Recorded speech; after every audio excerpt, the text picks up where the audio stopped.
আসসালামু আলাইকুম। শুরু করছি বিজনেস ম্যাথ এর নাম্বার সিস্টেম তথা সংখ্যা পদ্ধতি এর লেকচার নাম্বার 3টি লেকচার হলেই চ্যাপ্টারটা কমপ্লিট হয়ে যায়। এরপরে আর কোনো অঙ্ক খুঁজে পাওয়া যায় না করার মতো।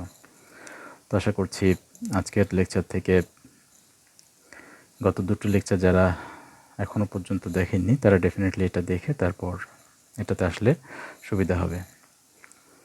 আজকে যে আলোচনাগুলো দিব সেটা হচ্ছে অমূলদ সংখ্যা সংক্রান্ত। অমূলদ সংখ্যা হচ্ছে √2, √3, √5, √7 এই বিষয়গুলো পরীক্ষায় কিন্তু এগুলো আসে। সবচেয়ে বেশি এসেছে এখনও পর্যন্ত। প্রমাণ করে যে √2 একটা অমূলদ সংখ্যা। এটা এখনও পর্যন্ত অজস্রবার এসেছে। ঢাকা ইউনিভার্সিটিতে একবার, দুইবার, তিনবার, ন্যাশনাল ইউনিভার্সিটিতে অসংখ্যবার এসেছে, অগণিতবার।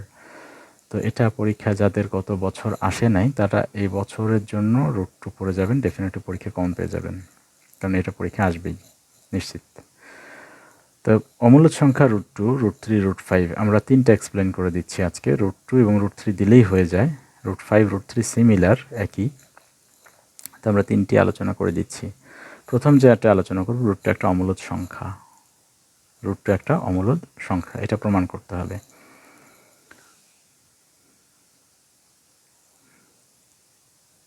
খুব মনোযোগ দিয়ে খেয়াল করবেন। √2 একটা অমূলদ সংখ্যা। মনে করি √2 একটি মূলদ সংখ্যা। √2 একটা মূলদ সংখ্যা প্রথমে ধরে নিচ্ছি। আমরা জানি √2 একটা অমূলদ সংখ্যা, কিন্তু ওই চিন্তা এখন বাদ। কিছুক্ষণের জন্য মনে করছি যে √2 একটা মূলদ সংখ্যা। ওকে, যা দুটি পূর্ণ সংখ্যা p/q ≠ 0 এর অনুপাত। আমরা জানি মূলদ সংখ্যাকে ভগ্নাংশ আকারে লেখা যায়। দুটি সংখ্যার ভগ্নাংশ আকারে লেখা যায়। যেমন যদি বলি 15/5, তো এটা কিন্তু মূলদ সংখ্যা, ভাগ করা যাচ্ছে। যেটা ভাগ বা ভগ্নাংশ আকারে লেখা যায় সেটা হচ্ছে মূলদ সংখ্যা। আচ্ছা, তাহলে p/q ≠ 0 মানে 0 হবে না, ভাগফল 0 হবে না। তো আমরা যে ভাগ করলাম দুটি সংখ্যা, এটা কিন্তু 0 না, 0 ব্যতীত অন্য কোনো সংখ্যা আসছে। যেখানে q ≠ 0, q এর মান 0 হবে না। p ও q এর কোনো সাধারণ উপাদান নেই, p q এর কোনো সাধারণ উপাদান নাই। আপাতত ধরে নিচ্ছি p এর কোনো মান নাই, q এর সাথে কোনো সহগ নাই, উপাদান নাই। ওকে, অতএব দিয়ে √2 p/q। এটা কিন্তু আমরা যেহেতু √2 অমূলদ সংখ্যা করছি, সুতরাং √2 থেকে ধরে নিচ্ছি। যেহেতু এটা হচ্ছে পূর্ণ সংখ্যার, আমরা জানি মূলদ সংখ্যা মানে পূর্ণ সংখ্যার অনুপাতে সাজানো যায়। তা √2 সমান যেহেতু এটা পূর্ণ সংখ্যার অনুপাতে বলছি যে √2 মূলদ সংখ্যা, তো মূলদ সংখ্যা মানে তো পূর্ণ সংখ্যার অনুপাতে সাজানো যায়। এই সিস্টেমে আমরা √2 এটা ধরতে পারি, নিতে পারি p/q। এবার আমরা বর্গ করে দিচ্ছি। বর্গ করছি, বর্গ করা মানেই হচ্ছে যে এদিকে স্কোয়ার ওদিকে স্কোয়ার, উভয় পাশে বর্গ করে পাই। এবার এদিকে √2 উপর স্কোয়ার মানে স্কোয়ার রুট কাটা যাবে, স্কোয়ার রুট কাটা গেলে এখানে শুধু 2 থাকে। এবার p এবং q উভয়ের উপর স্কোয়ার থাকার জন্য আমরা p² q² একত্রে লিখতে পারি। এরপরে হচ্ছে যে আর গুণ, এর নিচে একটা 1 আছে, p² p² সাথে 1 গুণ করলাম এবং q² সাথে 2 গুণ করা হলো। গুণ করলে আমরা এই লাইনটা পেয়ে গেলাম। এখন বলতে পারি যে p² এর মান জোড়। জোড় মানে এখানে এই মানের সাথে 2 গুণন অবস্থায় আছে বিধায় বলতে পারি এটা জোড়। p² এর মান জোড়, কিন্তু সুতরাং p এর মানও জোড় হবে। p² এর মান যেহেতু জোড়, জোড় মানে q এর সাথে 2 গুণন অবস্থায় আছে, এই 2 এর জন্য জোড় সংখ্যা বলা হচ্ছে। p² এর মান জোড়, সুতরাং p এর মান জোড় হবে। p এর মান জোড় হবে। ধরি p = 2m।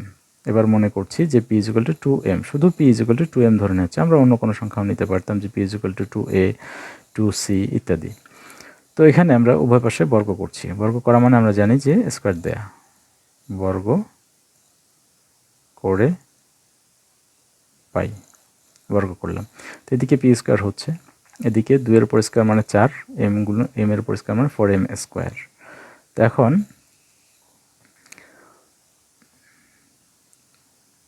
এই যে p² এর মান যে 2q² আছে, p² এর মান আমরা 2q², p² জায়গায় 2q² বসালাম।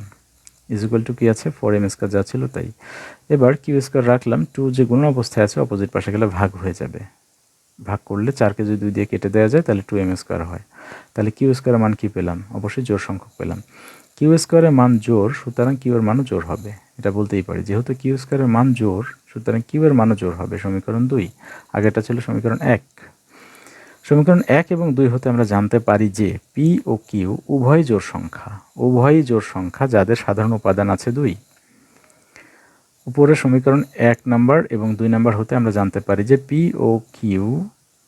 ও কিউ উভয়ই জোড় সংখ্যা। জোড় সংখ্যা মানে উভয়ের মান কিন্তু আমরা জোড়ভাবে পেয়েছি, অর্থাৎ 2 যুক্ত পেয়েছি।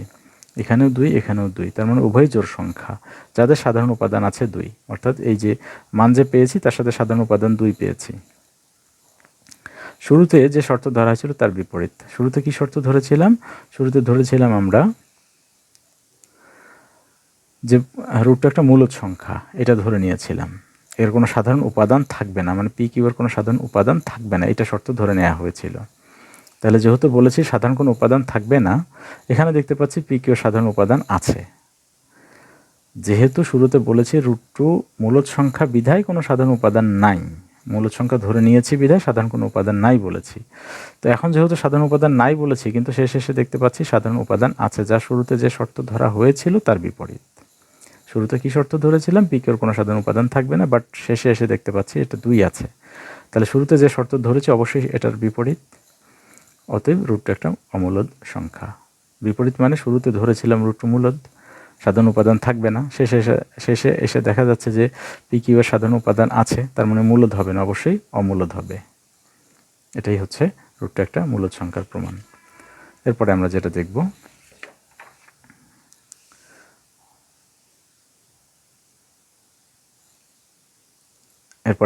প্রমাণ করব সেটা হচ্ছে রুট থ্রি একটা অমূলদ সংখ্যা। এটি ন্যাশনাল ইউনিভার্সিটিতে 2018 সালে অ্যাকাউন্টিং ডিপার্টমেন্টে এসেছিল। ওকে, আমরা ইতিপূর্বে 14টা অঙ্কের সমাধান দিয়েছি, এটা 15তম, এই জন্য সিরিয়াল নাম্বার 15। রুট থ্রি একটা অমূলদ সংখ্যা, আমরা এটা প্রমাণ করছি। প্রথমে মনে করি রুট থ্রি একটা মূলদ সংখ্যা। মূলদ সংখ্যা হলে পি কিউ দুটি সাধারণ সংখ্যা দিয়ে ভাগ করা যায় যার কোনো সাধারণ উপাদান থাকে না, এটা ধরে নেওয়া যায় যে যার কোনো সাধারণ উপাদান নাই। রুট থ্রি একটা মনে করি রুট থ্রি একটা মূলদ সংখ্যা হলে যা দুটি পূর্ণ সংখ্যা পি কিউ নট ইকুয়াল 0 এর সাধারণ অনুপাত। এর সাধারণ অনুপাত কেন? আমরা যদি 15কে 5 দিয়ে বা 3 দিয়ে ভাগ করি তাহলে কিন্তু একটা পূর্ণ সংখ্যা পেয়ে যাই। তাহলে পি কিউ অর্থাৎ মূলদ সংখ্যা হলে এরকম ভাগ করা যাবে, আমি আগেও বলছি এখনও বলছি ভাগ করা যায়। আর অমূলদ হলে ভাগ করা যায় না, দশমিক চলে আসে, এবং দশমিকটা কিন্তু আনলিমিটেড। তাহলে যা দুটি পূর্ণ সংখ্যা পি কিউ নট ইকুয়াল 0 এর অনুপাত, পি কিউ নট ইকুয়াল 0 এর অনুপাত মানে আমরা কিন্তু 15:3 লিখতে পারি, অথবা এর জায়গায় p/q লিখতে পারি। অনুপাত এটাকে বলা হয়, কিন্তু এটা কোনোটাই 0 সমান না, 0 চেয়ে বেশি হবে বা 0 হবে না। যেখানে P Q not equal 0, Q এর মান 0 নয় এবং পির মানও তো 0 নয়। পি ও কিউ এর কোনো সাধারণ উপাদান নেই, এই নেই কথাটার জন্যই আমরা কিন্তু মূলদ সংখ্যা বলি। শেষে যদি দেখি যে সাধারণ উপাদান আছে তাহলে কিন্তু আর মূলদ থাকে না, হয়ে যায় অমূলদ। যেহেতু রুট থ্রি অমূলদ সংখ্যা প্রমাণ করছে, অতএব root three is equal to P divided by Q. উভয় পাশে বর্গ করলাম, বর্গ করা মানে স্কোয়ার দিয়ে দাও, স্কোয়ার রুট কেটে গেল, থাকে শুধু 3, এদিকে পি স্কোয়ার কিউ স্কোয়ার থাকলো। পি স্কোয়ার কিউ এদিকে আমরা আর গুণ করছি, এর নিচে একটা 1 আছে, পি স্কোয়ার দিয়ে 1কে গুণ করলে পি স্কোয়ার, কিউ স্কোয়ার দিয়ে 3 গুণ করলে 3q স্কোয়ার, এটা পেয়ে গেলাম। পি স্কোয়ার এর মান 3 এর গুণিতক, পি স্কোয়ার এর মান 3 এর গুণন, 3 এর সাথে গুণন অবস্থায় আছে বিধায় এখানে বলতে পারি পি স্কোয়ারের মান 3 এর গুণিতক, সুতরাং পিও 3 এর গুণিতক হবে। অর্থাৎ পি স্কোয়ার যেহেতু 3 এর গুণিতক অবস্থায় আছে, পি স্কোয়ারের মানটা যেহেতু 3 এর গুণিতক অবস্থায় আছে, পি স্কোয়ারের মানটা যেহেতু 3 এর গুণিতক, সুতরাং আমরা বলতে পারি স্কোয়ারটা তুলে দিয়ে পি এর মানও 3 এর গুণিতক হবে। সমীকরণ নাম্বার 1। আবার মনে করি বা ধরি P is equal to 3m, P is equal to 3m, যেহেতু রুট থ্রি চলছে আমাদের, তাহলে উভয় পাশে যদি আমরা বর্গ করি পি স্কোয়ার ইজিক্যাল টু 3 এর উপর স্কোয়ার মানে 9, m এর উপর স্কোয়ার 9m স্কোয়ার হয়ে গেল। এবার পি স্কোয়ারের মান এখান থেকে আমরা দেখতে পাচ্ছি যে 3q স্কোয়ার আছে, তাহলে পি স্কোয়ারের মানটা এখানে বসিয়ে দেওয়া হলো, যে পি স্কোয়ারের মানটা, পি স্কোয়ারের মান 3q স্কোয়ার বসিয়ে দেওয়া হলো, এদিকে যা ছিল তাই। এবার কিউ স্কোয়ার বাম পাশে থাকলো, 3 যদি নিচে যায় ভাগ হয়ে যাবে, 3 3কে 9, তাহলে Q square is equal to 3m square. তাহলে বলতে পারি কিউ স্কোয়ারের মান 3 এর গুণিতক, কিউ স্কোয়ারের মান যেহেতু 3 এর গুণিতক, সুতরাং কিউ এর মানও 3 এর গুণিতক হবে। সমীকরণ 2।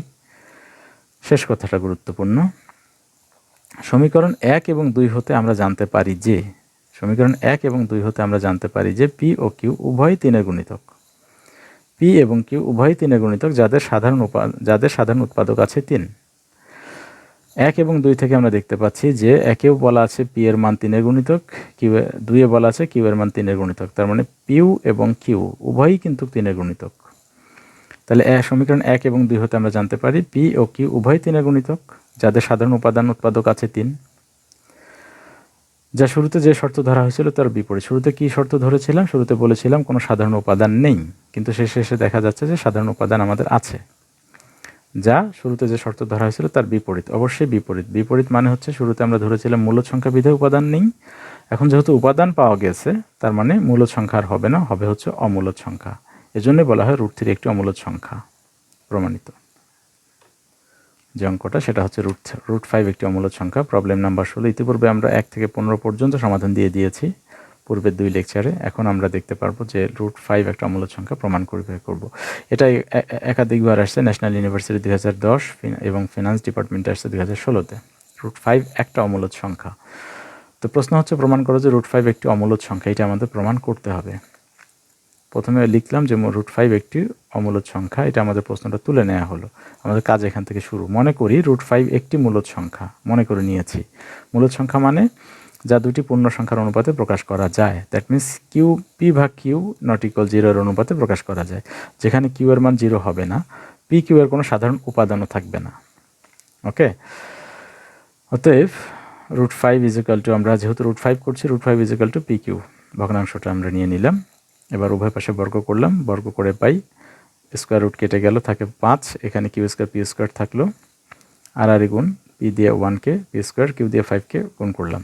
গুণ করে যা পাইলাম সেটা আমরা লিখলাম যে পি স্কোয়ারের মান 5-এর গুণিতক, সুতরাং পি এর মানও 5-এর গুণিতক হবে। সমীকরণ 1। যেহেতু পি স্কোয়ারের মান 5-এর গুণিতক অবস্থায় আছে, সুতরাং পি এর মানও 5-এর গুণিতক হবে। এরপরে কাজ আবারও ধরি যে পি ইজিক্যাল টু 5pm ধরে নিয়েছি। 5m পি আমরা উভয় পাশে বর্গ করলাম, পি এর বর্গ করলে পি স্কোয়ার, 5-এর উপর স্কোয়ার থাকলে 25, এম এর উপর স্কোয়ার থাকলে এম স্কোয়ার, বর্গ করে পাই। এবার এই পি স্কোয়ারের মান, এই পি স্কোয়ারের মান থেকে এনে বসানো হলো যে 5q স্কোয়ার, 5q স্কোয়ার এনে বসানো হলো ইজিক্যাল টু যা ছিল তাই 25m স্কোয়ার। 5 এদিকে চলে গেল, গুণন থাকলে অপোজিট পাশে ভাগ, ভাগ করলে আমরা জানি 5 হয়। তাহলে কিউ স্কোয়ারের মান 5m স্কোয়ার, কিউ স্কোয়ারের মান 5m স্কোয়ার।